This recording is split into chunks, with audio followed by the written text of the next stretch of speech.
السلام علیکم ورحمۃ اللہ وبرکاتہ۔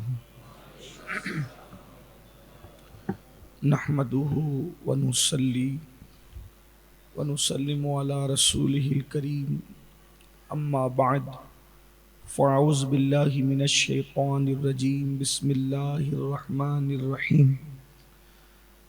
لقد جاءکم رسول من انفسکم عزیز علیہ ما عنتم عزیز علیہ ما عنتم حریص علیکم بالمؤمنین رؤوف الرحیم۔ یا معین الدین چشتی، الصلاۃ والسلام علیک یا رسول اللہ، الصلاۃ والسلام علیک یا نبی اللہ، الصلاۃ والسلام علیک یا حبیب اللہ، وعلی آلک واصحابک یا نور اللہ، صلی اللہ تعالی علیہ وسلم۔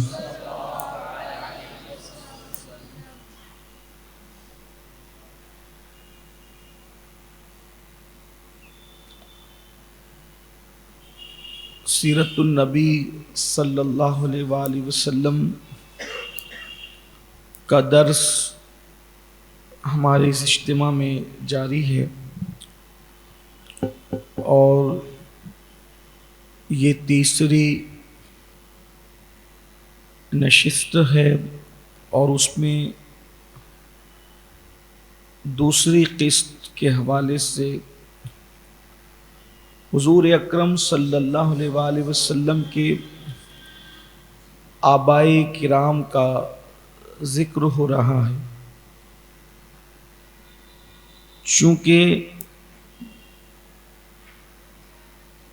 آئندہ سال ہمارے آقا صلی اللہ علیہ وآلہ وسلم کی ولادت طیبہ کو 1500 سال پورے ہونے ہیں، اس لیے ہم اسی کا ایک حصہ بننا چاہتے ہیں، اس جشن کا، اور سیرت النبی صلی اللہ علیہ وآلہ وسلم کچھ تفصیل سے ذکر کرنا چاہتے ہیں، تاکہ نسل نو کو ہمارے آقا صلی اللہ علیہ وآلہ وسلم کے آبائی کرام کی بھی معرفت حاصل ہو۔ پچھلے ہفتے میں نے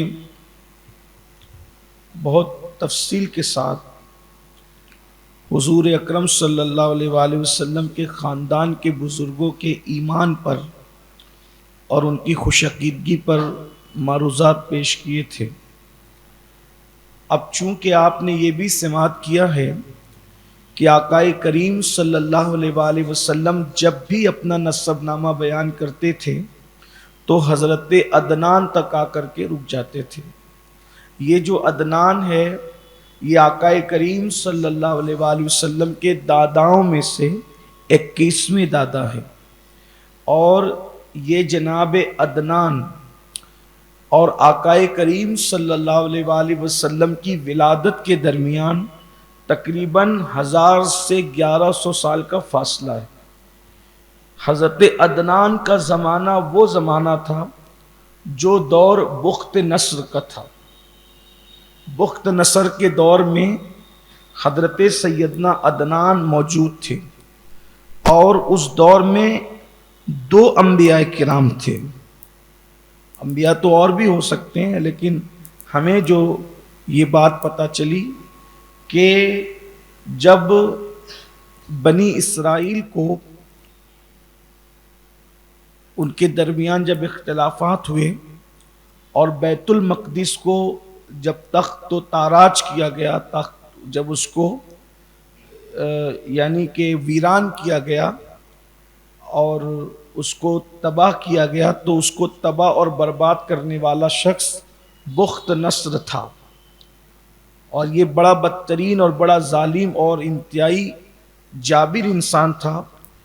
تو جب اس نے عرب پر حملہ کیا، بلکہ یہ عرب پر حملہ کرنے کے لیے جا رہا تھا، تو اس وقت کے جو پیغمبر تھے حضرت ارمیہ علیہ السلام، یہ انہوں نے بخت نصر کو نصیحت کی کہ دیکھ تو جس کے ساتھ جو چاہے وہ کر، یہ تیرا اپنا معاملہ ہے اور تجھے اللہ کی بارگاہ میں جواب دینا ہے، لیکن عربوں میں ایک شخص ہے، اس کا نام عدنان ہے، اور اس کی پیشانی میں نور محمدی صلی اللہ علیہ وآلہ وسلم موجود ہے، اس لیے تو نے ان کو قتل نہیں کرنا۔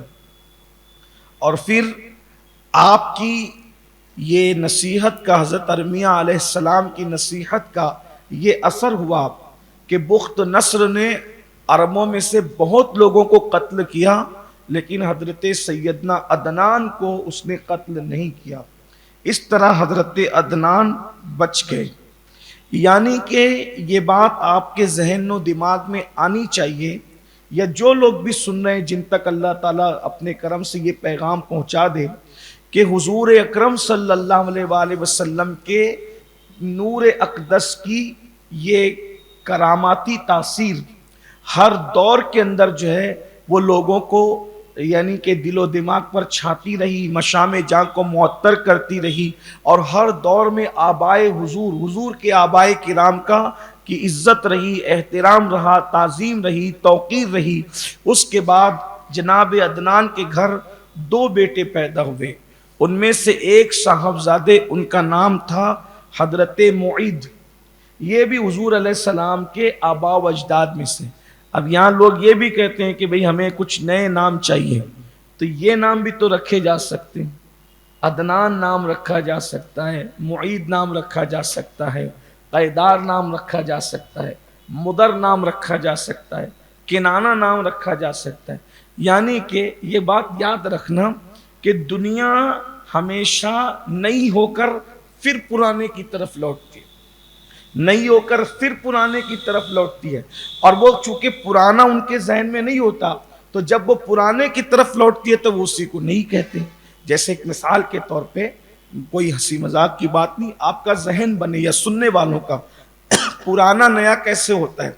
جب ہم اپنے بچپنے میں دادی اماؤں کو دیکھتے تھے تو وہ لوگ بڑے سائز کے پاجامے پہنتے تھے، اور بڑے سائز کے پاجامے وہ بڈھی عورتوں کی نشانی ہوتی تھی۔ آپ نے بھی دیکھا ہوگا، اکثر اجن جو میری عمر کے لوگ ہیں انہوں نے دیکھا ہوگا، لیکن پھر بعد میں بوڑھی عورتوں نے بھی وہ پہننا بند کر دیا، پھر وہ سب ایزار پر آ گئے۔ لیکن صرف 10 سے 20 سال کا عرصہ یا 25 سال کا عرصہ وہ پاجامے غائب رہے، اور اب وہ نوجوان لڑکیاں فیشن کے طور پہ پہن رہی ہیں، اور اس کو وہ پتہ نہیں، وہ پہن کر کے ایسا لگتا ہے جیسے وہ چوتھے آسمان پہ چل رہی ہیں، حالانکہ ہم نے اپنی آنکھوں سے دیکھا کہ وہ بوڑھی عورتیں پہنا کرتی تھی یہ چیز۔ پھر اس کے بعد مزید آپ دیکھیں دوسری اور چیز، پرانے کو نیا لوگ کس طریقے سے کرتے ہیں۔ پھر جب بوڑھی عورتوں نے وہ پاجامے چھوڑے وہ بڑے باٹم کے، تو پھر ان لوگوں نے چست ایزار پہننی شروع کی، وہ بھی ہم نے دیکھا اپنے بچپنے میں، اور وہ بوڑھی اور وہ نوجوان عورتیں اس کو پہننے میں شرماتی تھی اس دور میں ہمارے بچوں کی، وہ بوڑھی عورتوں کی نشانی تھی۔ لیکن پھر وہ 20-25 سال کے اندر وہ بند ہوا، اور وہ عورتیں اس سے بھی بوڑھی عورتیں نکلی، اور پھر بعد میں ہم نوجوان عورتیں اسی کو پہن رہی ہیں، اور وہ فیشن ہے۔ تو یعنی دنیا جس وقت پرانے نئے کی طرف جاتی ہے، پھر لوٹ کے پرانے کی طرف نئے کی طرف جاتی۔ یہ بات بھی آپ یاد رکھنا، ابھی لوگ ہواؤں میں اڑ رہے ہیں، ٹرینوں میں سفر کر رہے ہیں، ایک وقت آئے گا لوگ پھر کھچروں پر آئیں گے، ایک زمانہ آئے گا، لوگ آج بکریاں نہیں چراتے ہیں، ایک دور آئے گا لوگ بکریاں چرائیں گے، لوگ بکریوں کو لے کے جنگل جائیں گے، جنگلات ختم ہو رہے ہیں، جنگلات پھر ہوں گے۔ یعنی یہ اس کو یوں سمجھ لیں مورخین کی زبان میں کہ تاریخ ہمیشہ اپنے آپ کو دہراتی ہے۔ اب اس کو ایک بات اور، اگر کچھ یہ بات میری سر کے اوپر سے جائیں گی نوجوان چھوکروں کے، تو ان کو یہ سمجھ لینا چاہیے، لوگ سفر کرتے تھے تو اپنے ساتھ خشک روٹیاں رکھتے تھے، ٹھیک، اور اب لوگ خشک روٹیاں ہی رکھتے ہیں لیکن اس کو کھاکرے کا نام دیتے ہیں۔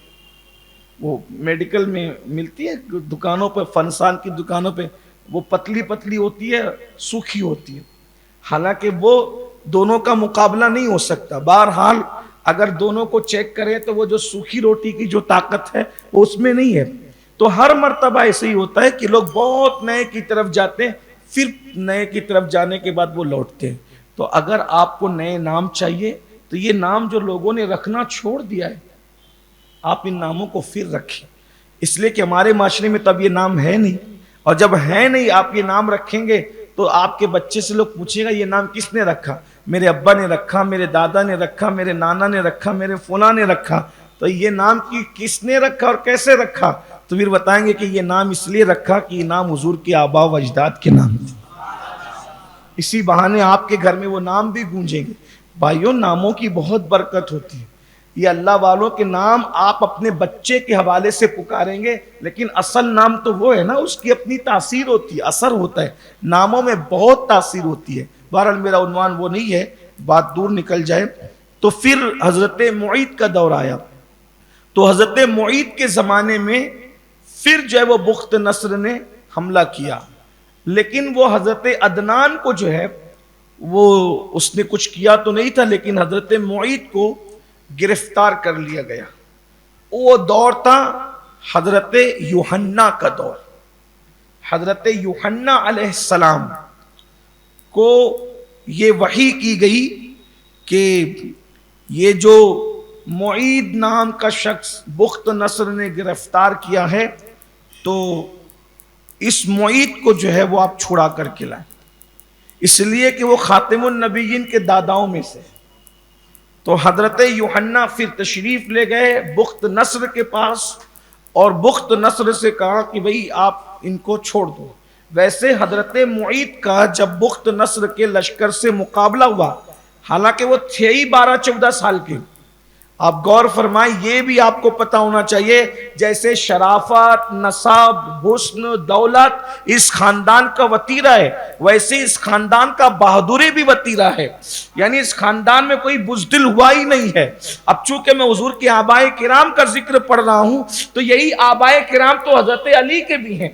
اس میں سے بہت سارے آبائے کرام حضرات صحابہ کے بھی ہیں. جہاں جہاں آئے گا، کیونکہ آپ اوپر جب جاتے ہیں تو اوپر صحابہ کرام کے نسب حضور کے داداؤں سے ملتے ہیں، بہت سارے اصحاب کے. انشاءاللہ اس کا وہ وقت آئے گا تو میں آپ کے سامنے اس کا تذکرہ کروں گا، تاکہ آپ کو پتہ چلے کہ حضور کے کس دادا سے کس کا نسب ملتا ہے، حضور علیہ السلام کے کس دادا سے کس کا نسب. تو یہ صرف 12-14 سال کے تھے حضرت معید. پھر بھی بخت نصر کے پورے لشکر سے انہوں نے مقابلہ کیا اور بڑی ذلت آمیز شکست تو اس کو دی، لیکن وہ شکست کی ظاہر سی بات ہے، فوج اس کے پاس زیادہ تھی، اس کی فوج پسپاں تو ہو گئی، لیکن انہوں نے کسی مکر کے تحت ان کو گرفتار کر لیا. جب مکر اور ہیلے سے گرفتار کیا تو حضرت یوحنا نے جو ہے وہ بخت نصر سے کہا کہ یہ آخری نبی کے جد ہوتے ہیں، اس لیے ان کو چھوڑ دو ورنہ تمہارا بڑا نقصان ہوگا. اور اس کے بعد وہ اپنے ساتھ ان کو لے لیے، اور لینے کے بعد پھر ان کو لے کر کے آئے حران کی طرف، اور پھر وہ وہیں پر رہنے لگے اور بنو اسرائیل میں ان کی پرورش ہوئی. بنو اسرائیل یعنی اولاد یعقوب میں ان کی پرورش ہوئی. بنی اسرائیل جن کو کہتے ہیں انبیاء کرام آتے رہے، چونکہ حضرت ابراہیم علیہ السلام کے جو 2 شہزادے نبی ہوئے، تو ایک حضرت اسماعیل علیہ السلام، ایک حضرت اسحاق علیہ السلام. اور اسماعیل علیہ السلام کی اولاد میں کوئی مشہور نام نبوت کے حوالے سے نہیں ملتا، لیکن اسحاق علیہ السلام میں سارے انبیاء کی. تو یہ جس میں انبیاء آتے تھے اس میں حضرت معید کی پرورش ہوئی. جب سیدنا معید کی پرورش وہاں پر ہوئی تو بعد میں ایسا ہوا کہ یہ معید بن عدنان ان بنی اسرائیل کے ساتھ حج کے لیے مکہ شریف آئے، چونکہ ان کا آبائی وطن تھا. اور جب حج کے لیے مکہ شریف آئے تو پھر انہوں نے کہا کہ بھئی اب میں نے آپ کے ساتھ واپس نہیں جانا ہے اور میں نے یہیں پر رہنا ہے، اور پھر میں اپنے آبا و اجداد کے اسی جگہ پر رہوں گا اور اسی جو وہ حرم کو میں آباد کروں گا. اور پھر یہ ہوا کیونکہ ہر دور میں حج ہوتا تھا تو حضرت معید نے جب شادی فرمائی، انہوں نے بھی قبیلہ بنو جرہم کے اندر شادی فرمائی، اور پھر اللہ تعالیٰ نے جو آپ کو اولاد دی، ان اولاد میں سے ایک بیٹے تھے جن کا نام تھا حضرت نزار یا نزار. تو ان میں یہ حضور علیہ السلام کے آبا و اجداد میں سے 19ویں دادا ہے یہ آقا علیہ السلام. حضرت عدنان 21ویں دادا، حضرت معید 20ویں دادا، اور حضرت نزار یا نزار دونوں طرح سے علماء نے اس کو پڑھا ہے. تو اس کو یہ ہیں ان کے 19ویں دادا. یہ جو 19ویں دادا ہیں تو ان کے جو دوسرے بھائی تھے ان کا نام تھا کنس. تو چونکہ دونوں بھائی مکے شریف میں رہتے تھے تو کنس کی یہ خواہش تھی کہ مکے کی حکومت مجھے ملے، اور چونکہ نزار کے پیشانی میں نور مصطفیٰ صلی اللہ علیہ وسلم تھا تو مکے والے چاہتے تھے کہ حکومت یہ کریں گے، یعنی جن کی پیشانی میں نور نبوت ہے لوگوں کا دل اسی طرف مائل ہوتا تھا تو یہ کریں گے. تو کنس نے یہ سوچا کہ میں نزار کو جو ہے وہ نکال دوں مکے سے باہر، اور انہوں نے اپنے طور پر خوب تانے بانے بنے اور کوشش کی کہ کسی طرح سے جو ہے وہ نزار نکل جائے. لیکن اتنی ساری کوششوں کے باوجود بھی اہل مکہ نے کہا کہ نہیں، ہم آپ کو بادشاہ بننے نہیں دیں گے، بلکہ الٹا ان کو مکے سے نکال دیا کنس کو، اور حضرت نزار کو انہوں نے اپنا حاکم مان لیا. اس سے یہ بھی آپ کو معلوم ہونا چاہیے کہ حضور علیہ السلام کے جو آبا و اجداد تھے وہ لوگ دبے کچلے بھکاری اور یہ غریب مفلس اور لوگوں کے آگے ہاتھ پھیلانے والے لوگ نہیں تھے. وہ ہر زمانے میں بادشاہ تھے، ہر دور میں حاکم تھے، حکمراں تھے، مالدار تھے، اہل ثروت تھے. یعنی لوگوں کے اوپر ان کا ہاتھ تھا، لوگوں کے اوپر، لوگوں کا ہاتھ ان کے اوپر نہیں تھا. کیونکہ قدرت کو یہ منظور ہی نہ ہوا کہ محبوب جن کے درمیان تشریف لائے وہ دبے کچلے لوگ ہوں. بلکہ آگے میں آپ سے عرض کروں گا جب سیرت کا باب آئے گا کہ دنیا دو حصوں میں تقسیم ہو گئی. دنیا دو سپر پاور طاقتوں میں تقسیم ہو گئی، ایک رومی طاقت اور ایک ایرانی طاقت. جب دنیا تقسیم ہو گئی تھی دو سپر پاور کے درمیان تو آدھی دنیا پر یا ان کی حکومت تھی اور آدھے علاقوں پر ان کی حکومت تھی. لیکن مکۃ المکرمہ پر کسی کی حکومت نہیں تھی.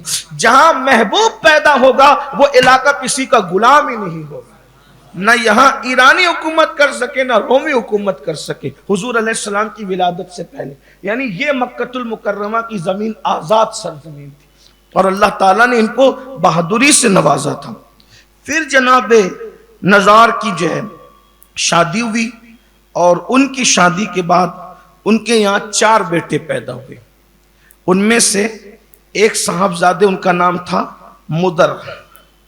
یہ جو مدر تھے یہ حضور اکرم صلی اللہ علیہ وآلہ وسلم کے 18ویں دادا تھے.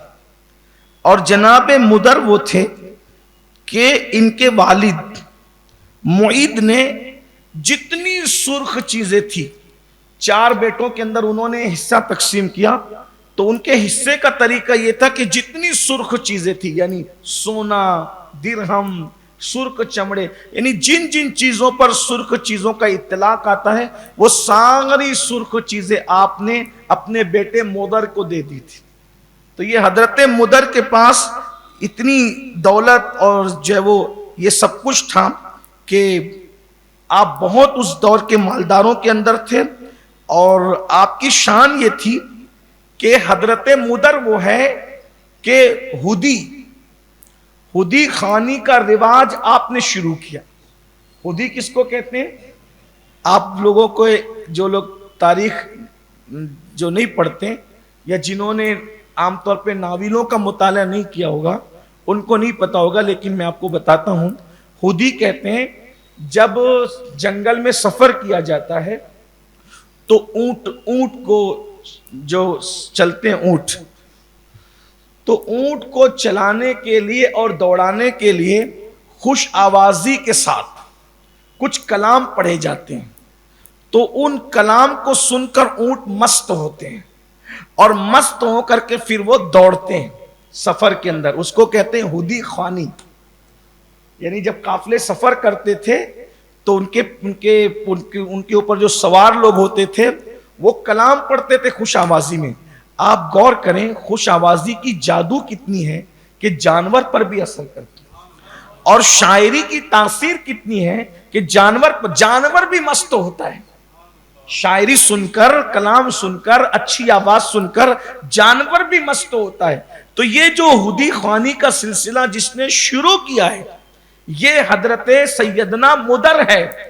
یعنی کہ یہ اس کا مطلب یہ بھی ہے اعلیٰ نسب بھی, اعلیٰ حسب بھی, مالداری بھی, عروج بھی, ترقی بھی, اور ساتھ ہی ساتھ نئی نئی چیزوں کی لوگوں کو خیرات دینے والے لوگ یہی لوگ ہیں.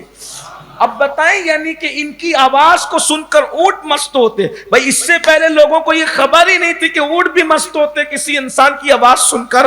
میرے نبی کے وہ 17ویں دادا کی زبان میں آواز میں کتنی تاثیر تھی کہ جب وہ کلام پڑھتے تھے تو اونٹ مست ہو کر کے دوڑا کرتے تھے. تو ہدی خوانی کا سلسلہ انہوں نے.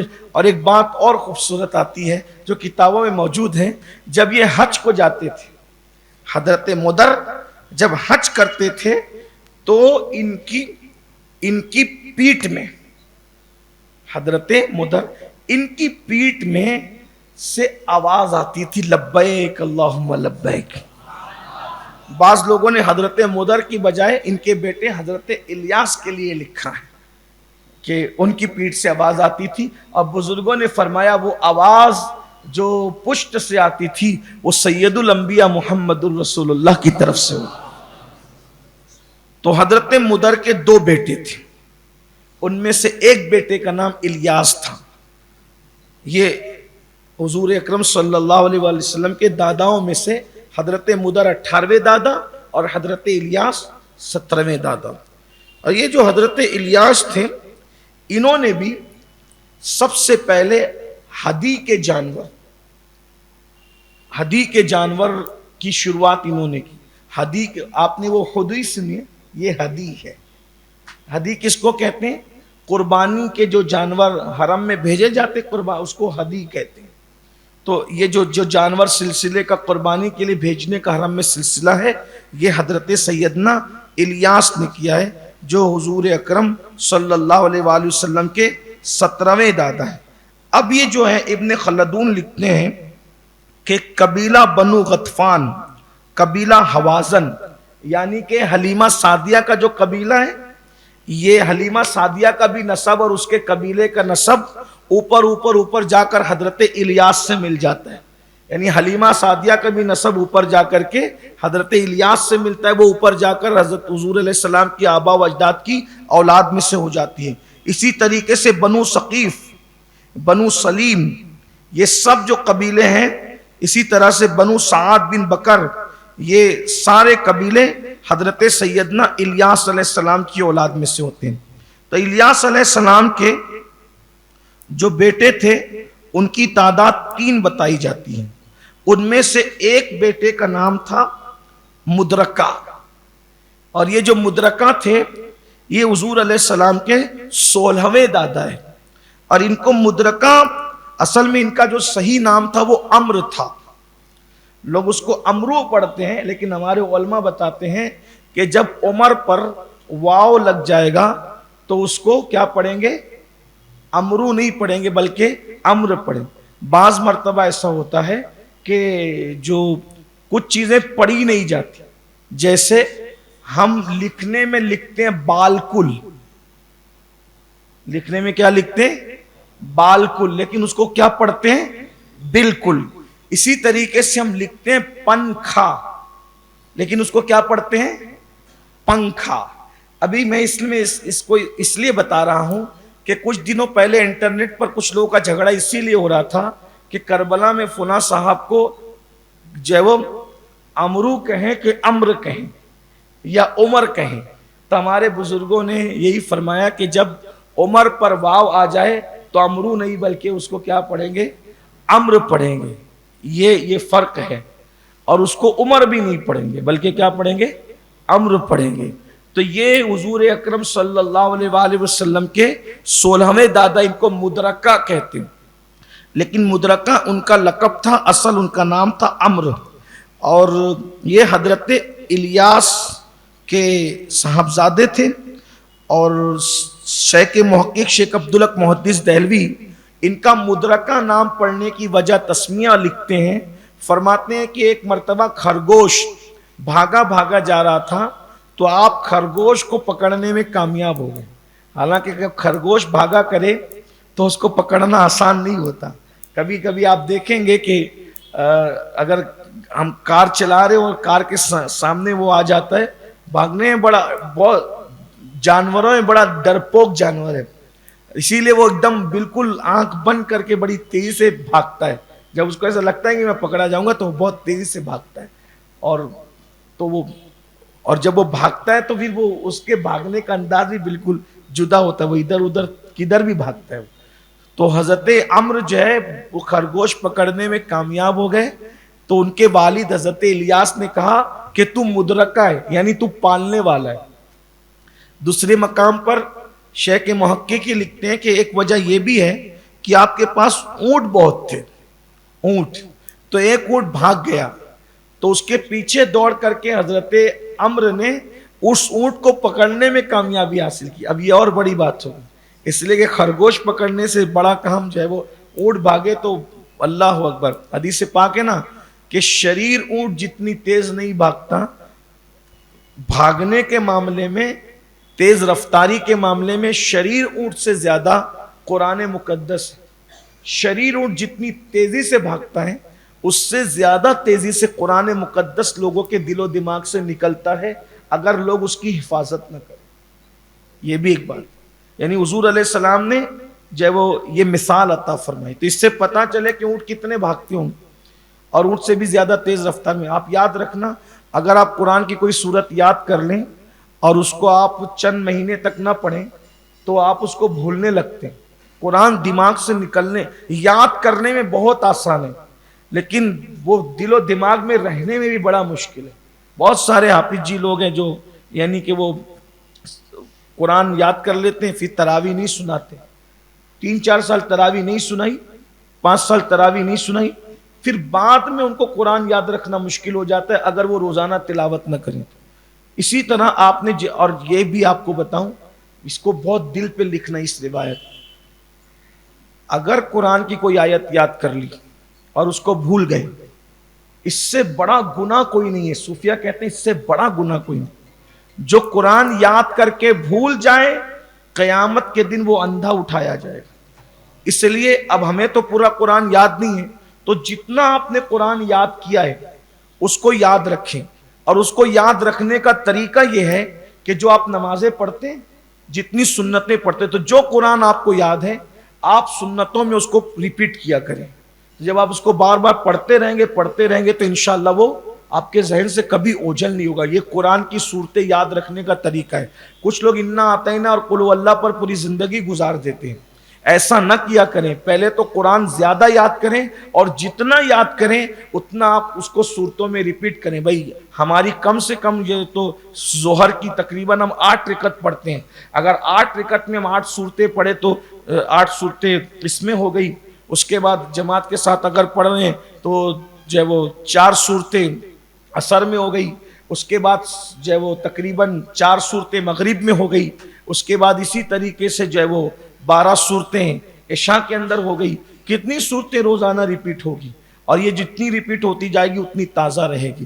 کم سے کم ہر مسلمان کو 10-20 صورتیں تو یاد ہونی ہی چاہیے کہ وہ اور یہ بھی ہے جب آپ قرآن کی صورتیں بدل کر پڑھتے ہو تو آپ کی نماز کی لذت میں بھی اضافہ ہونے لگتا ہے۔ اس لیے اس کو یاد کریں، اور ساتھ ہی ساتھ اس کا ترجمہ بھی یاد کریں۔ تو عرض یہ کر رہا تھا کہ ان کا نام مدرکہ پڑھنے کی وجہ یہ ہے کہ انہوں نے اونٹ کو بھی پکڑ لیا، اور تیسری وجہ جو ہے ان کو مدرکہ کہلانے کی وہ یہ ہے کہ یہ اپنے خاندان کے اندر عزت شرافت کے حوالے سے بہت مشہور تھے، اور لوگوں کو کی پرورش کیا کرتے تھے، اپنے پیسے پر دولت پر لوگوں کو پالا کرتے تھے، اس لیے ان کا نام مدرکہ پڑ گیا، یعنی کہ لوگوں کو پالنے والا، لوگوں کی پرورش کرنے والا۔ یعنی دیکھیے آپ یہ جو ہماری کوشش ہے نا، یہ ان ناموں کو، حالانکہ میں آدھے ایک ایک منٹ میں ایک ایک بزرگ کا ذکر کر رہا ہوں، اگر ایک بزرگ کا ذکر کیا جائے تو کم سے کم آدھا گھنٹہ چاہیے۔ ابن خلدون کیا کہہ رہے ہیں، ابن جریر کیا کہہ رہے ہیں، ابن کثیر کیا کہہ رہے ہیں، ابن اسیر کیا کہہ رہے ہیں، صاحب مدارج النبوہ کیا کہہ رہے ہیں، اسی طریقے سے صاحب سبل الرشاد کیا کہہ رہے ہیں۔ اگر ان کے دو چار بھی اقتباسات لیے جائیں تو کم سے کم آدھا گھنٹہ چاہیے، لیکن میں آدھے منٹ میں، ایک منٹ میں ایک بزرگ کا ذکر کر رہا ہوں، کیونکہ ہمیں سال بھر کے اندر سیرت کا پورا باب مکمل کرنا ہے۔ اس کی اندر تفصیل میں جائیں گے تو بہت وقت جائے گا، لیکن آپ دیکھیں، غور کرتے جائیں کہ یہ جتنے لوگ ہیں، ابھی ان کو جو پالنے والا ان کا لقب ہے کیوں ہے؟ بھائی آدمی کے پاس جب دولت ہی نہیں ہوگی وہ لوگوں کو کیا پالے گا؟ جب اس کے پاس مال ہی نہیں ہوگا تو وہ لوگوں کی پرورش کیا کرے گا؟ لوگوں کو کھلائے گا پلائے گا کیا؟ تو اس کا مطلب آپ کو یہ ذہن میں آنا چاہیے، جس کا کلمہ پڑھتے ہو وہ رسول جو ہیں وہ بہت اعلیٰ خاندان میں، ہر اعتبار سے دنیا میں کوئی بھی انسان ان لوگوں کا مد مقابل نہیں تھا، کسی بھی خوبی میں، کسی بھی خوبی کے اندر ان کا کوئی مد مقابل نہیں تھا۔ پھر ان کے بھی جو ہے وہ حضرت مدرکہ میں کہ جو ان کی نسل جو چلی، تو مدرکہ کی نسل میں چونکہ ان کے 2 بیٹے تھے، تو اس میں حضرت عبداللہ ابن مسعود اوپر جا کر کے حضرت مدرکہ کی نسل سے مل جاتے ہیں، یعنی ابن مسعود کا سلسلہ نسب بھی حضرت مدرکہ پر جا کر کے جو ہے وہ اینڈ ہوتا ہے۔ ان کے 2 بیٹے تھے، ایک کا نام تھا خزیمہ، یہ حضور علیہ السلام کے 15ویں دادا ہیں، حضرت خزیمہ۔ یہ خزیمہ جو تھے، ان کے یہ بھی حضور علیہ السلام کے جد امجد ہیں، اور ان کی کنیت تھی ابو الاسد، اور ابن ہشام نے لکھا ہے کہ ان کے 4 بیٹے تھے۔ 4 بیٹے میں سے جو ام المومنین سیدہ زینب ہے، یہ انہی کی اولاد میں سے، ام المومنین سیدہ زینب، اوپر جا کر حضرت خزیمہ ابن عمرو یعنی مدرکہ کی اولاد میں جا کر کے وہ اوپر ان کا شجرہ نسب مل جاتا ہے۔ پھر اس کے بعد حضرت خزیمہ کے جو بیٹوں میں تھے، ایک بیٹا حضرت کنانہ۔ اب حضرت کنانہ کی فضیلت کے لیے اتنا ہی کافی ہے کہ اللہ کے رسول علیہ السلام نے فخر کیا ہے کنانہ پر۔ آقا نے تمام آباء و اجداد پہ فخر کیا، لیکن خاص طور پر حضرت کنانہ کا نام لے کر، چند داداؤں کا نام لے کر حضور نے فخر کیا۔ ان میں سے ایک نام کنانہ کا ہے۔ آقا نے ارشاد فرمایا، اللہ نے اولاد اسماعیل کو چنا، اور تمام اولاد اسماعیل میں اللہ نے حضرت کنانہ کو چنا، اور کنانہ کے بعد حضور علیہ السلام نے جن کا نام لیا، فرمایا کنانہ سے پھر اللہ نے قریش کو چنا، قریش سے بنی ہاشم کو چنا، اور بنی ہاشم سے مجھ محمد کو چنا صلی اللہ علیہ وآلہ وسلم۔ تو اللہ کے رسول صلی اللہ علیہ وآلہ وسلم جن کا فخر فرمائے وہ حضرت کنانہ ہے۔ پھر حضرت کنانہ کی جو اولاد ہے ان کو بھی اللہ نے 4 بیٹے عطا فرمائے۔ ان 4 بیٹوں میں ایک بیٹے کا نام تھا نضر۔ تو حضرت نضر یہ حضور اکرم صلی اللہ علیہ وآلہ وسلم کے 13ویں دادا ہیں، اور ان کا جو نضر کا جو اصلی نام ہے وہ قیس ہے۔ نضر کا اصلی نام قیس ہے، لیکن وہ اتنے خوبصورت تھے کہ لوگ ان کا اصل نام بھول گئے، اور خوبصورتی کی وجہ سے لوگوں نے ان کو نضر کہنا شروع کیا۔ یہ حضور علیہ السلام کے دادا ہیں حضرت نضر۔ پھر اس کے بعد جناب نضر کے ہاں جو اولاد پیدا ہوئی، ان کے ہاں 2 ہی بیٹے تھے۔ 2 بیٹوں میں سے انہوں نے ایک بیٹے کا نام مالک رکھا تھا، اور یہ جو مالک تھے یہ حضور اکرم صلی اللہ علیہ وآلہ وسلم کے 12ویں دادا تھے۔ حضرت مالک کے یہاں بھی اللہ تبارک و تعالیٰ نے 2 بیٹے عطا فرمائے، اور ان 2 بیٹوں میں سے آپ نے اپنے ایک بیٹے کا نام فہر رکھا، اور یہ فہر ہی ہے جن کو دنیا قریش کہتی ہے۔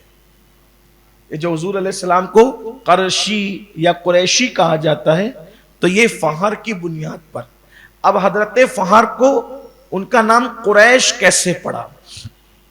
قریش پڑھنے کی وجہ، اصل میں قریش کہتے ہیں، اگر آپ لغت اٹھا کے دیکھیں گے عربی زبان میں قریش کہتے ہیں سمندر میں ایک جانور ہوتا ہے جس جانور کا کوئی مقابلہ نہیں کر پاتا، یعنی مچھلیاں جتنی ہیں، بڑی سے بڑی مچھلی وہ سب کو کھائے گی، جو بھی کرے گی، لیکن ایک ایسی مچھلی ہوتی ہے بہت طاقتور، اس کو قریش کہتے ہیں، اس کا کوئی مقابلہ نہیں کر سکتا، اس لیے اس کو قریش کہا جاتا ہے۔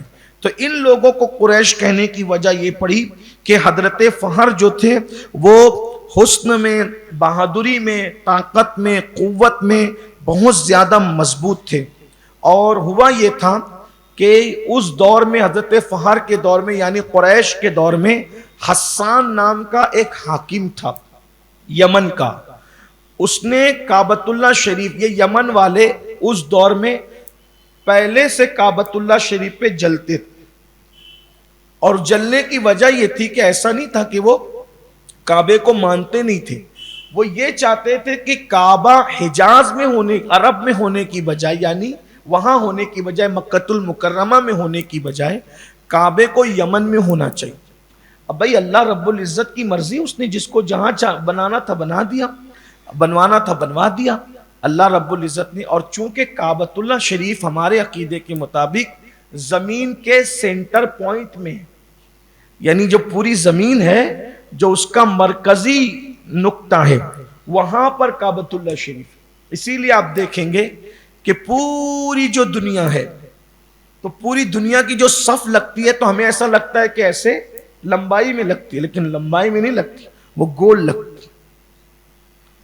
یہ جو زمین ہے نا بیضوی شکل کی یا گول شکل کی، تو یہ صفیں گول لگتی، یعنی سب لوگ کعبے کے ارد گرد ہیں۔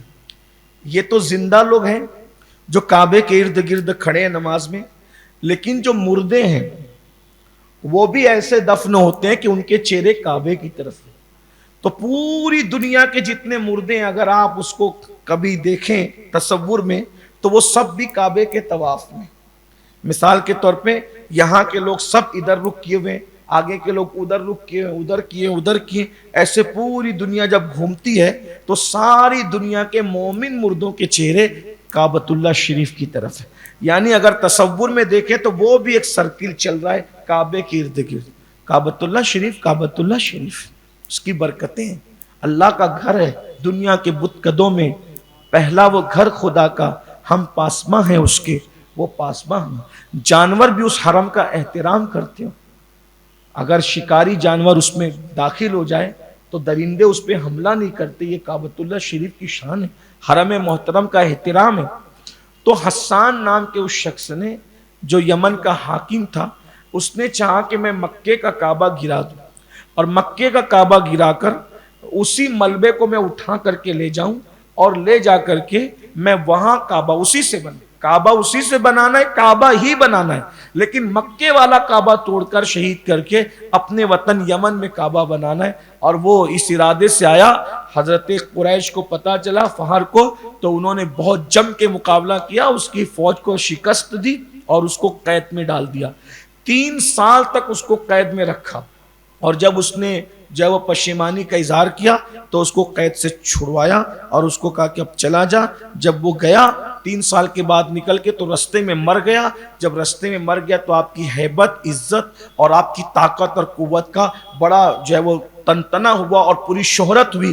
اس بنیاد پر دنیا نے آپ کی طاقت اور قوت کی بنیاد پر آپ کو وہ فہر کو قریش کے نام سے جانا کہ بھئی ان کا تو کوئی طاقت میں مقابلہ ہی نہیں ہے، اور ان کا کوئی بدل ہی نہیں ہے، کوئی ان کا تقابل ہی نہیں ہے، اس لیے ان کو فہر کو قریش کے نام سے جانا گیا۔ اور اللہ کے رسول علیہ السلام کو قریشی یا قرشی انہی کی بنیاد پر کہا جاتا ہے۔ حضرت قریش کے جو 3 بیٹے تھے، ان 3 بیٹوں میں ایک صاحبزادے تھے ان کے، جناب غالب بھی یہ حضور اکرم صلی اللہ علیہ وآلہ وسلم کے وہ اجداد میں سے ہیں، اور یہ 10ویں نمبر کے دادا ہیں آقا کریم صلی اللہ علیہ وآلہ وسلم کے۔ اور پھر غالب کے یہاں اللہ تبارک و تعالی نے 2 بیٹے عطا فرمائے۔ غالب کے اللہ رب العزت نے 2 بیٹے عطا فرمائے، ایک لوئی اور ایک تیم، لوئی اور تیم۔ تو لوئی کی نسل سے جو حضرت لوئی تھے، ان کی نسل سے حضور اکرم صلی اللہ علیہ وآلہ وسلم کا سلسلہ چلا، اور جو تیم تھے ان سے حضرت سیدنا ابو بکر صدیق کا نسب ملتا ہے یہ اوپر.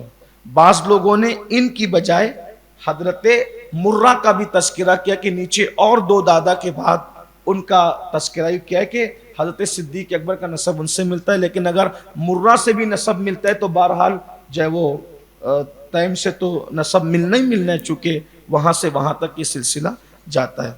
پھر جو ہے وہ غالب کے یہاں اللہ رب العزت نے لوئی کو پیدا کیا، اور حضرت لوئی کو لوئی کہنے کی وجہ یہ تھی کہ اس کا مطلب ہوتا ہے، یہ اصل میں لوئی جو ہے وہ یہ لائی کی تصغیر ہے. علماء لکھتے ہیں لوئی جو ہے لائی کی تصغیر ہے، اور لائی کہتے ہیں بہت عیش و عشرت کے ساتھ زندگی گزارنے والا. یعنی یہ حضرت لوئی جو تھے اللہ نے اتنا مال و دولت سے نوازا تھا کہ خوب شاہانہ کر و فر کے ساتھ عیش و عشرت کے ساتھ زندگی گزارتے تھے، اس لیے دنیا نے ان کو لوئی کہنا شروع کیا. لوئی کے یہاں جو بیٹے تھے ان میں سے ایک بیٹے کا نام کعب تھا، اور یہ جو کعب تھے حضرت کعب یہ حضور اکرم صلی اللہ علیہ وآلہ وسلم کے اجداد میں سے 8ویں نمبر کے دادا ہیں. اور یہ کعب کی شان یہ تھی جناب کعب رضی اللہ تبارک و تعالیٰ عنہ کی کہ لوگ جو ہیں وہ ان کو اتنی عزت اور احترام کی نظر سے دیکھتے تھے کہ لوگوں نے ان کے نام سے سن شروع کیا تھا. یعنی نہیں لوگ کہتے ہیں، ہمارے یہاں لوگ کہتے ہیں کہ بھئی وہ سیلاب آیا تھا پھر اس کے بعد یہ ہوا تھا، یا سیلاب سے پہلے کچھ چیزیں انسان ایسے وہ کر لیتے ہیں نا. جیسے ابھی بڑا حادثہ ہوا کہ کووڈ سے پہلے ایسا ہوا تھا، کووڈ کے بعد ایسا ہوا، وہ فلاں فساد سے پہلے ایسا ہوا تھا. کچھ چیزیں ایسی یادگار ہوتی ہیں نا، تو اس یادگار کے اندر انسان اپنی وہ یادداشت رکھتا ہے تاکہ لوگوں کو پتہ چلے کہ بھائی ایسا ہوا اور ایسا ہوا، واقعات یعنی اس کے ذریعے سے. تو کعب کی عزت اور احترام عرب میں اتنی تھی کہ لوگ حضرت کعب کو نشانی بنا چکے تھے کہ کعب کی پیدائش سے پہلے ایسا اور کعب کی پیدائش کے بعد ایسا. یہ حضور اکرم صلی اللہ علیہ وآلہ وسلم کے 8ویں دادا ہے. ابن خلدون کی تحقیق کے مطابق ان کا اور حضور علیہ السلام کا جو زمانہ ہے وہ تقریباً 560 صدیوں کا زمانہ ہے. یہ پھر حضرت کعب کے یہاں 3 بیٹے پیدا ہوئے، ان میں سے ایک نام ہے حضرت مرہ. یہیں پر میں اپنی گفتگو کو آج تمام کروں گا. یہ مرہ جو ہے انہی کی نسل میں حضرت سیدنا خالد ابن ولید، حضرت خالد ابن ولید کا سلسلہ جا کر کے ملتا ہے. پھر یہی کہ حضرت مرہ سے صدیق اکبر کا سلسلہ بھی ملتا ہے. یہ مرہ جو ہے وہ حضور علیہ السلام کے داداؤں میں سے آج ان کی زندگی، چونکہ میں نے کہا نا کہ میں بہت سارے لوگوں کا اگر حوالہ پڑھوں گا تو ایک ایک کو آدھا گھنٹہ چاہیے، تو آج میں ان کی زندگی کچھ خاص پڑھوں گا، تھوڑے دیر آپ سے 5-7 منٹ لوں گا. یہ مرہ جو تھے یہ ان کی عادت تھی کہ یہ جب ہفتے کا آخری دن ہوتا، ہفتے کا آخری یعنی چھٹا دن جب آتا ہفتے میں، اور اس کے بعد پھر 7واں دن چلا جاتا، تو ہفتے کا جب آخری دن ہوتا تو اس آخری دن سے ایک دن پہلے سب لوگوں کو جمع کرتے، اور جمع کرنے کے بعد ان لوگوں کے سامنے آخری نبی کی شان بیان کرتے. یعنی ہر ہفتے وہ خطبہ دیتے، آخری دن سے ایک دن پہلے جمع کرتے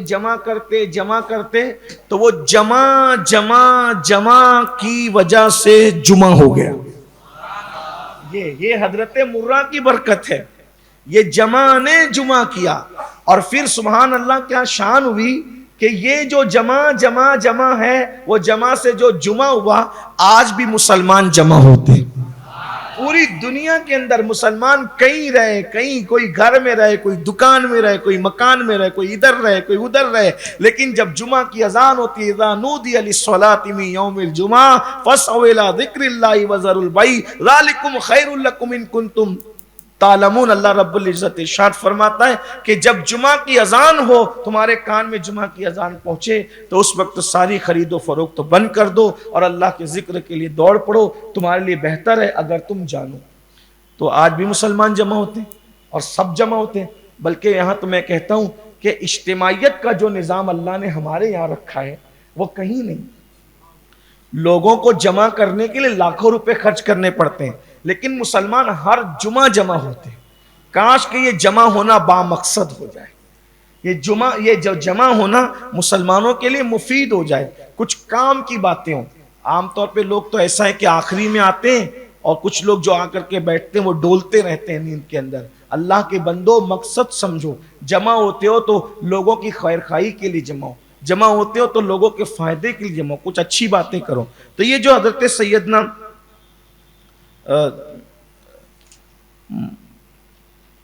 سیدنا مرہ جو ہے، جن کا ذکر میں نے آپ کے سامنے کیا، تو وہ جو ہے وہ یہ کیا کرتے تھے. بعض لوگوں نے یہ چیز حضرت کعب کے لیے بیان کی کہ حضرت مرہ کے والد ایسا کرتے تھے. تو بہرحال مورخین کا اس میں اختلاف ہے. اور پھر اس میں یہ ہوا کہ وہ جو ہے وہ ہر سال حج کے موقع پہ خطبہ بھی دیتے تھے. اس خطبے کو حضرت امام محمد بن یوسف نے اپنی شور آفاق کتاب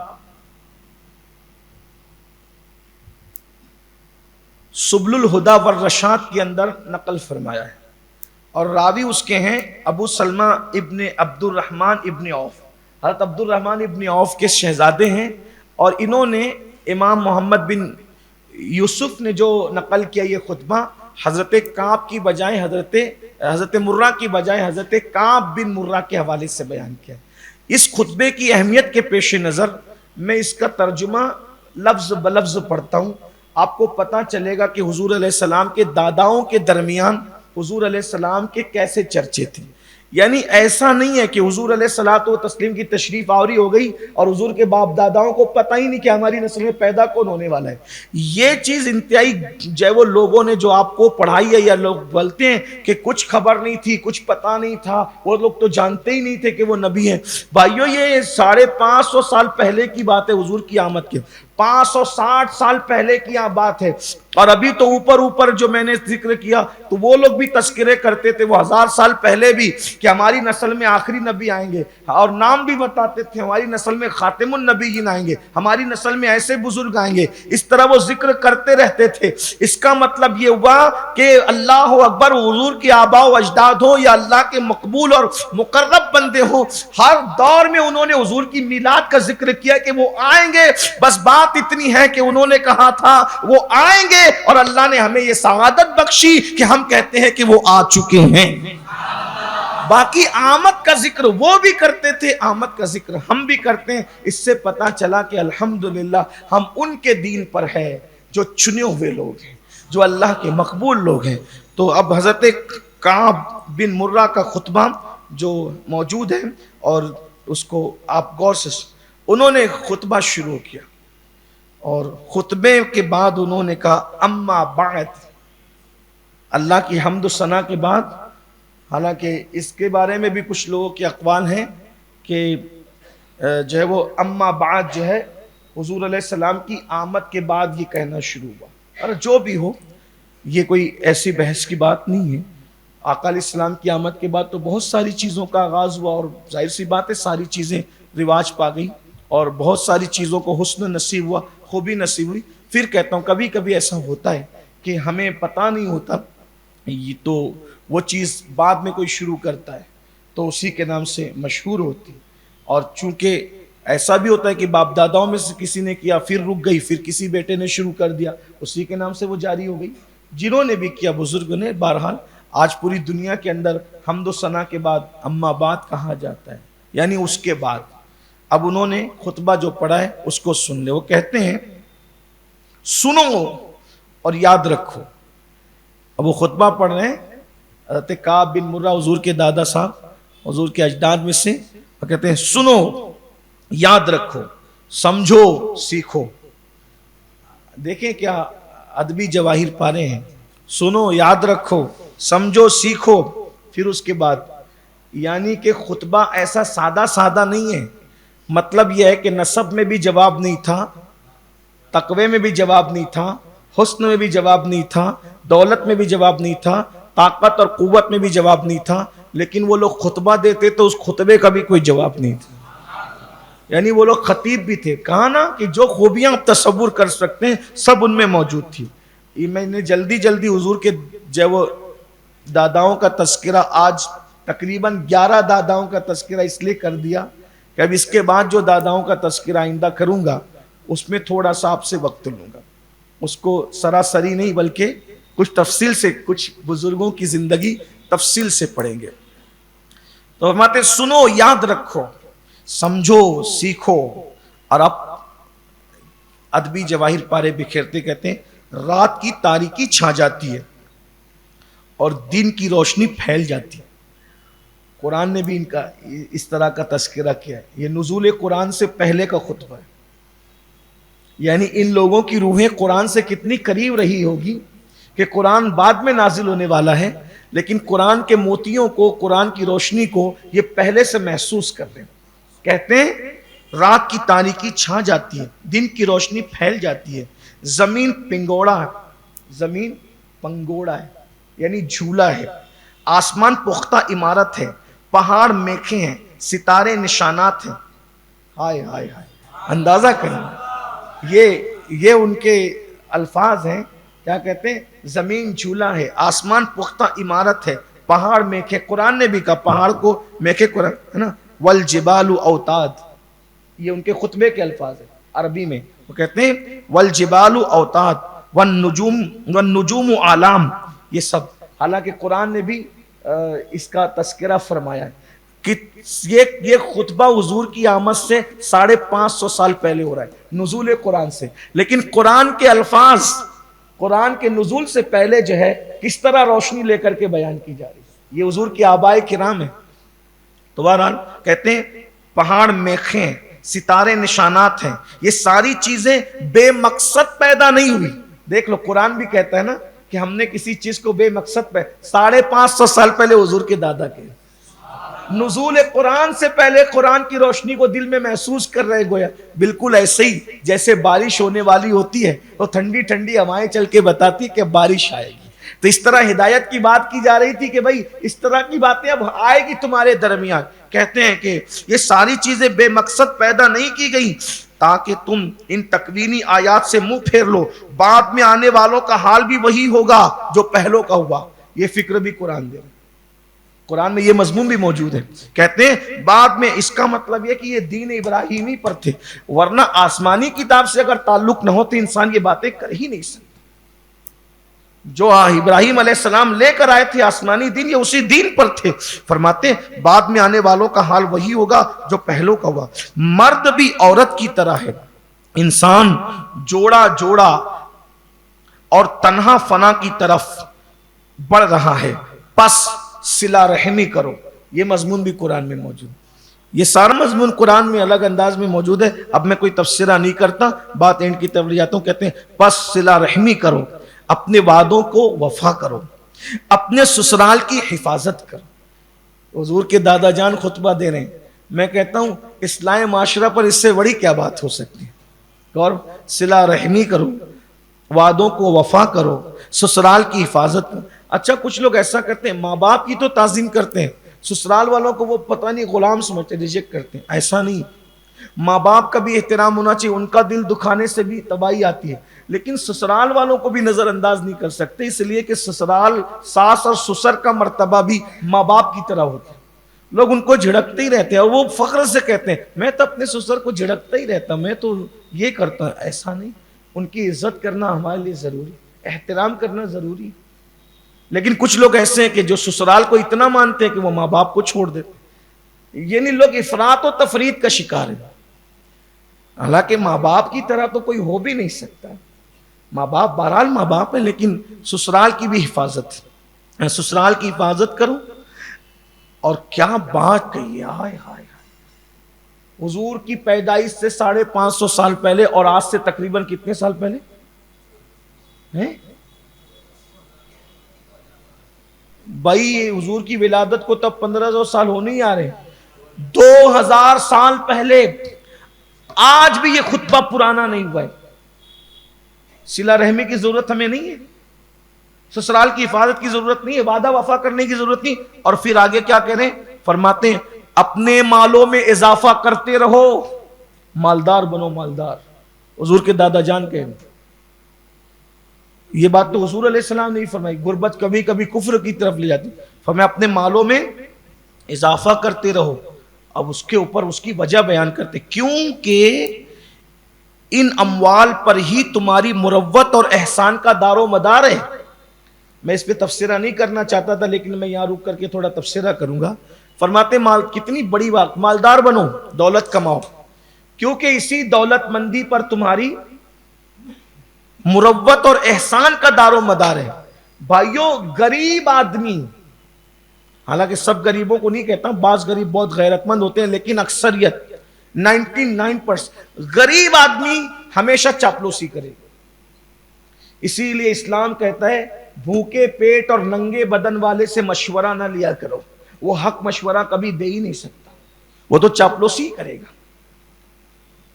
جس کے پیٹ میں علم ہو، جس کا سینہ علم سے بھرا اور پیٹ کھانے سے بھرا ہو، اور جس کی جیب دولت سے بھری ہو. میرے جملے پہ غور کرنا، میں ساتھ میں اس کی تشریح میں ایڈ کر رہا ہوں. سینہ علم سے بھرا ہو، پیٹ غذا سے بھرا ہو، اور جیب دولت سے بھری ہو، اسی سے مشورہ لیا کرو کہ وہی صحیح مشورہ دے سکے. اب اس کا مطلب یہ نہیں کہ چلو اب دولت کمانے کی بات ہو رہی ہے تو موبائل چرا کے دولت کماؤ، شہر کے اندر ایم ڈی بیچ کے دولت کماؤ، چرس بیچ کے دولت کماؤ، گانجا بیچ کے دولت کماؤ. یہ نہیں. دولت کماؤ، اچھے سے کماؤ، شرافت سے کماؤ. کچھ لوگ تو چوری کو اپنا پیشہ بنا لیتے، کچھ لوگ تو سود کو اپنا پیشہ بنا لیتے، کچھ لوگ حرام کو. بھائیو حرام سے مت کماؤ، حلال سے کماؤ، کیونکہ حرام سے بھی کماؤ گے تو اتنا ہی ملے گا، اور حلال سے بھی کماؤ گے تو اتنا ہی ملے گا. غربت بڑی بھیانک چیز ہے. غربت بڑی بھیانک. غربت کبھی کبھی انسان کو کفر تک. میں اپنے نوجوانوں سے کہتا ہوں رات میں 3 بجے سونے کی بجائے 11 بجے سو جاؤ، دوپہر 12 بجے اٹھنے کی بجائے صبح فجر میں اٹھ جاؤ اور محنت کر کے مال کماؤ. اگر آنے والی نسلوں کا ایمان بچانا ہے تو مال کماؤ، دولت کماؤ، کیپیبل بنو. مانگنے والے بننے کی بجائے دینے والے بنو، اور ایزی منی کے چکر میں مت پڑو، شارٹ ٹائم اور شارٹ کٹ کے چکر میں حرام کی طرف میں. محنت سے کماؤ. محنت سے کمائی ہوئی دولت اور کسی کی چھینی ہوئی دولت میں اتنا ہی فرق ہے جتنا خود کے بچے میں اور گود لیے بچے میں فرق ہوتا ہے. جب انسان محنت سے کماتا ہے تو اس کو لگتا ہے کہ یہ میری محنت کی کمائی ہے. اس کا مزہ بھی الگ ہے، اس کو رکھنے کا مزہ بھی الگ ہے، خرچہ کرنے کا مزہ بھی الگ ہے، اور اس پہ کھانے کا مزہ بھی الگ ہے. لیکن جو چھین کے کماتے ہیں، غصب کر کے کماتے ہیں اور کرپشن کر کے، آج کل تو لوگوں کا مزاج بن گیا ہے ایک کام کرو، لوٹ مار کرو، چند سال تک کے شہر سے بھاگے بھاگے پھرتے رہو، پھر اس کے بعد پولیس کو مینج کر لو، معاملات کو مینج کر لو، اور سیاسی لیڈروں کے ذریعے سے یہ کر لو وہ کر لو، پھر اس کے بعد آ جاؤ بہترین سفید کپڑے پہن کر، داڑھی سجا کر، ٹوپی سجا کر، مخیر قوم و ملت تشریف لانے. یہ حال، یہ ہنسنے کی بات نہیں. اچھا پھر لوگ ان کی مخالفت بھی نہیں کرتے، لوگ بھول جاتے ہیں، لوگ بھول جاتے ہیں، لباڑیوں کو بھول جاتے ہیں، لوبیوں کو بھول جاتے ہیں. بلکہ اگر وہ 2-4 جگہ کچھ خرچہ کر دے تو پھر اس کے بعد شریف لوگوں کی اہمیت نہیں ہوتی، پھر ان بدماشوں کی اہمیت. ہمارے شہر کے اندر دیکھ لیں، جو بلکہ شہر ملک میں دیکھ لیں، تو آپ فرماتے مالدار بنو، اپنے مالوں میں اضافہ کرو، کیونکہ یہ اموال ہی تمہاری مروت اور احسان کا، اموال پر ہی احسان کا دار و مدار ہے. مروت، مالدار بامروت بھی ہوتا ہے اور اس کی مروت بھی کی جائے. یعنی وہ جو بے غیرت مالدار ان کی بات نہیں کر رہا ہوں، جو واقعی مالدار بنے نا حلال کی کمائی سے، وہ لوگ بہت بامروت ہوتے اور وہ اپنے پچھلے دن یاد کر کے چلے. میں ایسے ایسے کروڑ پتیوں کو دیکھتا ہوں اور وہ پتیوں کو دیکھتا ہوں کہ جو محنت سے مالدار بنے آج بھی ان میں مربت ہے۔ ایک بڑے عزیز دوست جب کبھی رکشہ چلاتے تھے تو ان کی شادی ہو گئی، اور کرائے پہ، اپنے یہاں کرائے پہ رکشہ چلتا تھا، ہندوستان میں کرائے پہ رکشہ چلتا، میرے خیال سے روزانہ 50 روپے روز دیا جاتا تھا رکشہ کا اور کرایہ پہ۔ تو جب وہ کرایہ کا رکشہ چلاتے تھے تب ان کی شادی، تو ماں باپ نے ایسے ہی بہت سیدھی سادی لڑکی سے شادی کر دی۔ میں نے تو نہیں دیکھا، لیکن ان کے کہنے کے مطابق کلر جو ہے بالکل ایسا جیسے کسی کوئل کا کلر دیکھا، ایسا۔ کوئل کا نام اس لیے لے رہا ہوں کہ اگر وہ بندی سن رہی ہو تو اس کو برا بھی نہ لگے کہ میرا تذکرہ کرنے سے یہ صاحب تو بھی ایسے کریں، جبکہ مجھے بھابھی بھی کہتے۔ بہرحال پھر اللہ نے نوازا، رکشہ چلاتے چلاتے ترقی نوازا، کروڑ پتی اربوں پتی بن گئے۔ تو اب بڑی بڑی شادیوں میں اور بڑے بڑے فنکشنوں میں ممبئی اور دلی اور بنگلور تک دعوت نہیں آنے لگی، تو وہ اکیلے جاتے ہیں، بیوی کو لے کر نہیں جاتے۔ دوست بیوی کو لے کے جاتے۔ کسی نے مشورہ دیا ایک کام کرو یار، جب یہ ایسی صورت والی نہیں تو دوسری کر لو، دوسری شادی، مروت دیکھیں۔ میں بھی ناجائز کی بات نہیں کر رہا، میری بات کو غلط ہے، مروت دیکھیں۔ کہا یار جب میں غریب تھا تو فاقہ کشی میں اس نے میرے ساتھ مصیبت اٹھائی، اور اب جب میں کروڑ پتی بن گیا تو پلین میں گھومنے کے لیے پھر میں کسی کو کیوں لے کے جاؤں؟ جب اس نے دکھ میرے ساتھ سہے ہیں تو پھر عیش بھی یہ میرے ہی ساتھ کروں، میں اس کو دکھ نہیں دینا۔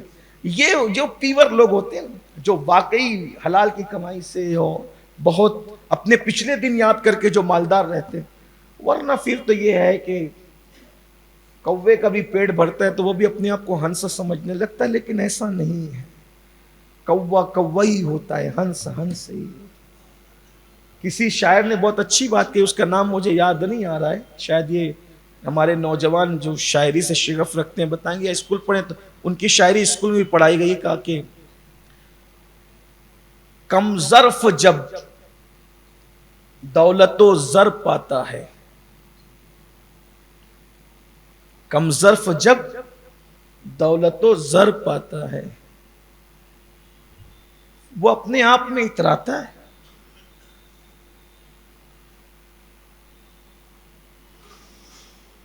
اور اس کے بعد پھر انہوں نے کہا وہ یاد بھی نہیں آتا ہے صحیح طور پہ، کم ظرف جب دولت و زر پاتا ہے وہ اپنے آپ میں اتراتا ہے، اور پھر وہ تنکا تھوڑی دیر میں اڑ جاتا ہے۔ ایک آخری مصرع اس کا بھی ہے کہ پھر تنکا تھوڑی دیر میں اڑ جاتا ہے۔ بہت دن تک کہ یہ جو یعنی کہ خود ساختہ مالدار بنے ہوتے ہیں نا، تو ان کا بہت دنوں تک تام جھام نہیں رہتا، تو وہ ختم ہو جاتا ہے۔ تو لوگ اتراتے ہیں اور اترا کر کے پھر ختم۔ اللہ کو اترانا پسند نہیں ہے، ٹائم ختم ہوتا ہے۔ اب میں اس کو ختم کرنے لگا ہوں بات کو، حالانکہ خطبہ ایسا ہے تو اس پہ تبصرہ کیے بغیر جو وہ دل آگے بڑھنے کو نہیں چاہ رہا ہے، لیکن آپ کا خیال بھی کرنا ہوتا ہے۔ ویسے اب میں تو چونکہ پچھلے ہفتے بھی تھا، اس ہفتے بھی تھا، لوگ یہ نہ کہیں کہ ہر ہفتے مسلط ہو رہے ہیں، تو میں اپنی بات کو پوری کر لیتا ہوں بغیر اب تبصرے کے۔ پھر آپ فرماتے ہیں کیا کسی ہلاک ہونے والے کو تم نے دیکھا کہ وہ لوٹ آیا ہو؟ یعنی مرنے والا دوبارہ پلٹ کر نہیں آتا۔ پھر کیا کسی مردہ کو دیکھا کہ وہ قبر سے اٹھ کر کھڑا ہو اور دار آخرت تمہارے سامنے ہے؟ اپنے حرم کو آراستہ کرو، اس کی تعظیم بجا لاؤ، اس کو مضبوطی سے پکڑے رہو، اس سے ایک بہت شاندار اور اہم خبر آئے گی۔ حرم سے ایک بہت شاندار اور اہم خبر آئے گی۔ اب کیا خبر آئے گی؟ میرے نبی کے دادا بیان کریں، اس سے حرم سے بہت شاندار اور اہم خبر آئے گی۔ وہ خبر کیا ہوگی؟ اس سے ایک نبی ظاہر ہوں گے۔ یہی خوشخبری حضرت موسیٰ نے دی، حضرت عیسیٰ نے اپنی امتوں کو دی۔ پھر آپ یہ شعر پڑھتے، ہر روز دن میں اور رات میں واقعات رونما ہوتے ہیں، ہم پر ان کی رات اور ان کا دن یکساں ہے، اور اچانک نبی کریم جن کا نام نامی اسم گرامی محمد ہے وہ ہمارے درمیان تشریف لائیں گے اور ہمیں ایسی خبروں سے آگاہ کریں گے جن کا خبر دینے والا سچا ہوگا۔ بخدا کاش میں اس وقت میرے کان اور میری آنکھیں اور میرے پاؤں اور میرے ہاتھ صحیح سلامت ہوتے تو میں اس دعوت کو پھیلانے کے لیے سر بلند ہو کر کے کھڑا ہوتا جیسے اونٹ کھڑا ہوتا ہے، اور اس طرح فخر و ناز سے چلتا جیسے کوئی سانڈ چلا کرتا ہے کہ میرے یہاں نبی آخر الزماں تشریف لائے۔ یہ ہے ان کا خطبہ۔ اور پھر کہا کاش میں اس وقت موجود ہوتا جب قبیلہ قریش حق کو نامراد کرنے کے لیے مصروف عمل ہوگا۔ یعنی آپ نے یہ بھی پیشین گوئی فرمائی وہ تو آئے گا حق لے کر مگر لوگ ان کی باتوں کو اہل عرب ٹھکرائیں گے، قریش ٹھکرائیں گے۔ اللہ اکبر۔ یہ حضرت قریش کو پیغام دے رہے تھے 550 سال پہلے، اور حضور کے آبا و اجداد اس طرح حضور کا ڈنکا بجا رہے تھے۔ اللہ پاک حضور کے آبائے کرام امہات کرام کا صدقہ ہمیں عطا فرمائے، بالخصوص حضور کے دونوں والدین کریمین کا صدقہ اللہ ہمیں نصیب فرمائے۔ دوران گفتگو کوئی غلطی ہو تو اللہ تعالیٰ معاف فرمائے۔ وما علینا الا البلاغ۔